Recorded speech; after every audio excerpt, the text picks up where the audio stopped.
اور ہوا کو ہم نے سلیمان کے تابع کر دیا تھا، اس کی صبح کی منزل 1 مہینے کی راہ ہوتی اور شام کی منزل بھی مہینے بھر کی ہوتی۔ اور ان کے لیے ہم نے تانبے کا چشمہ بہا دیا تھا، اور جنوں میں سے ایسے تھے جو ان کے پروردگار کے حکم سے ان کے آگے کام کرتے تھے، اور جو کوئی ان میں سے ہمارے حکم کے خلاف کرے گا اس کو ہم جہنم کی آگ کا مزہ چکھائیں گے۔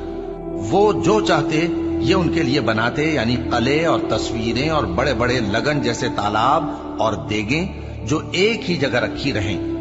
اے آل داؤد، شکر کرتے رہو، اور میرے بندوں میں شکر گزار تھوڑے ہیں۔ پھر جب ہم نے ان کے لیے موت کا حکم صادر کیا تو کسی چیز سے ان کا مرنا معلوم نہ ہوا مگر گھن کے کیڑے سے جو ان کے عصا کو کھاتا رہا۔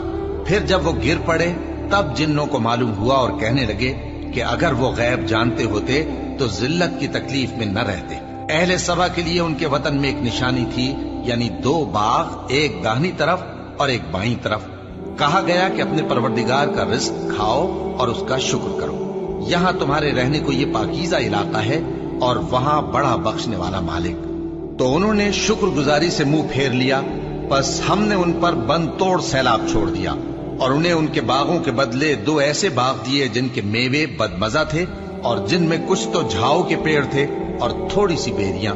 یہ ہم نے ان کو ناشکری کی سزا دی، اور ہم سزا ناشکرے ہی کو دیا کرتے ہیں۔ اور ہم نے ان کے اور ملک شام کی ان بستیوں کے درمیان جن میں ہم نے برکت دی تھی ایک دوسرے کے متصل دیہات بنائے تھے جو سامنے نظر آتے تھے، اور ان میں آمد و رفت کا اندازہ مقرر کر دیا تھا کہ رات دن بے خوف و خطر چلتے رہو۔